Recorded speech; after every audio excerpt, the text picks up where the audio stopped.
My name is Flora Mala. My parents started from the coast, although we are Kambas by tribe. And finally we ended up coming back to Kambani. I come from Machakos County. Growing up, it was the fondest time because we are 10 of us. And of course, coming from Mombasa, coming to Gishagi, Ukambani, it was a very different environment, growing there, 10 of us. And all I remember is running around in the forest because we had 100 acres. My parents had bought 100 acres. So we had a lot of that. And I remember, of course, being the firstborn, also being very strict with the rest. Yes. It was so nice as we were growing up. You know, Kambani is very dry, but we come at the slopes of Moa Hills.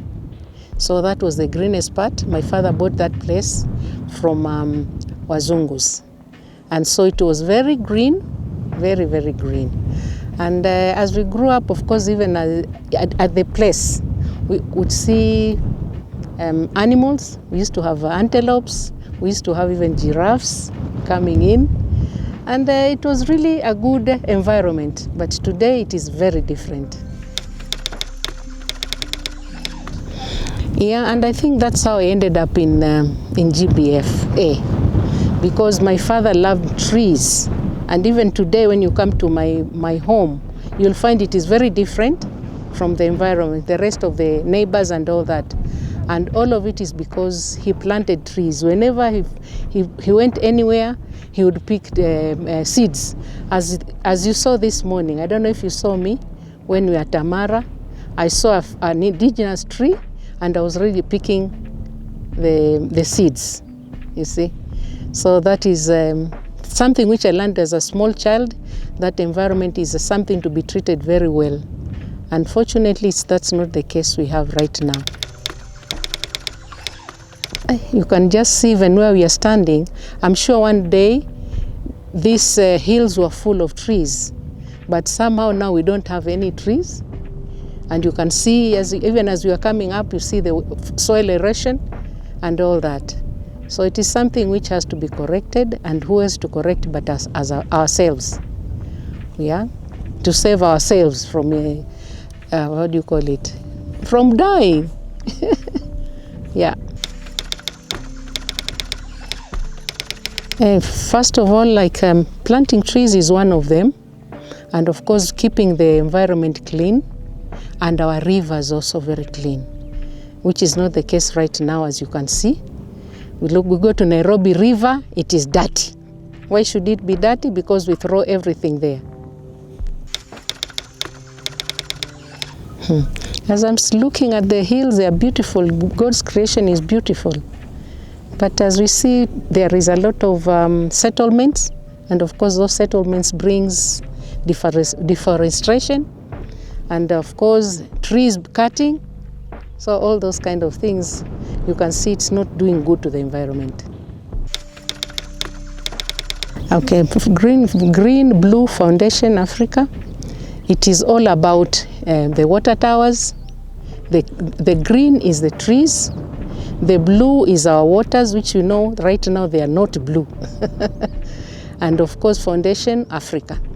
And with it, the whole idea is to plant trees in the water towers, if we can, and just to encourage other people, wherever you are, just plant a tree. Because with the trees, then you know there will be no problem of rain. As we were growing up, rains used to come in time, but now you can see everything is haywire. The word of encouragement is to keep our environment clean, and remember that as we plant trees, we are not planting trees just for ourselves, but it is for the generations to come. And if we do that, then we can reclaim back our land, because it is so dry as where we are standing. You know, I'm sure, as we said, there were so many trees. Right now, it is just grassland, there is nothing. Yeah. So the encouragement I would give people is to please, wherever you are, plant a tree. You'll not enjoy it yourself, but your children come and enjoy it. Oh, the children. Yes, also we just encourage them. Tell mommy and daddy, the small ones, you want to plant a tree. And a tree, like, you know, if you plant one tree today, maybe when she's in her birthday again, when she's 10, she plant another one, and 15. That is how you learn to keep the environment green. Yeah.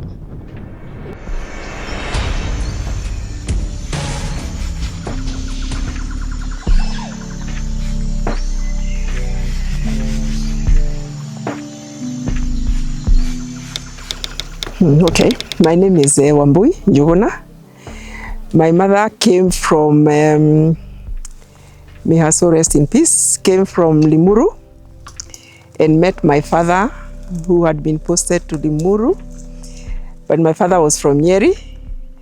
But my father being employed by this then East African Community Postal Services, we moved around this country from Nyeri, Eldoret, Kitale, Nanyuki, Isiolo, everywhere. So that, and we were born 8 of us. I think I'm the 5th, if I can remember. So that is what I remember about my childhood, though, is growing up in very, very forested areas at that time. There were so many trees that when we were little, walking to school, in months like June, July, when it was very cold, you couldn't see another child who was in front of you 2 or 3 meters, but purely because of the trees. And even at night, sometimes the animals would visit the homesteads, because the homesteads were all covered and surrounded by trees. And with time, as we grew up, we saw all that get lost. From Mount Kenya being snow-capped to Mount Kenya being what it is today, without any snow. So the destruction of trees is something I have witnessed and felt. I think really growing up in a world where there was no fear, because we grew up together. Children belonged to the community, and then with a lot of space. The houses were not big, but you came out of a house and all this was yours, because there were no boundaries between people. Whether we were living in Nanyuki or Kitale with different groups and tribes or ethnic groups, there was no, as children we didn't even know, of course, who was a Turkana, who was a Luya, who was a Luo, who was a Kikuyu. We were all children. I think those were very fond memories. The issue of ethnicity came up much later. How easy it is to destroy it. That you can have it and you can not have it. So I think for me, the biggest lesson is the need to make people appreciate and realize the importance of the environment. I did some work with the late Nobel laureate Wangari after university, and we planted, because then I was in the Ministry of Environment. So we were doing a lot of tree planting, and she was always saying how as human beings we are very destructive, and therefore nature is going to make us pay back, and that nature is very unforgiving. And we have seen that. I think that has been a very deep lesson. From a time when we could actually, my mom would say, the rains will come on the 15th of March, and they would come, and they would be prepared for the plants, for planting. Education, I think, is one of it, is one way of doing it, so that from childhood, children know the importance of the environment, and stop making it a PR exercise, because sometimes I feel as a country it's a PR exercise, and make it something that is part and parcel of people's way of life. I think that's critical, so that we don't just plant trees. It's a tree planting and everybody is on the roads, but nobody is there a month later to see whether they are being nurtured. And to value them, because if you value them, then you don't cut them. I think one of the painful things one sees today is people cutting trees which are sometimes 100 years old. And they see nothing wrong with it. I'm inviting every citizen to wake up and join us, Green Blue Foundation Africa. Because unless we as citizens, all of us act to save our motherland and our planet, there isn't much we can achieve.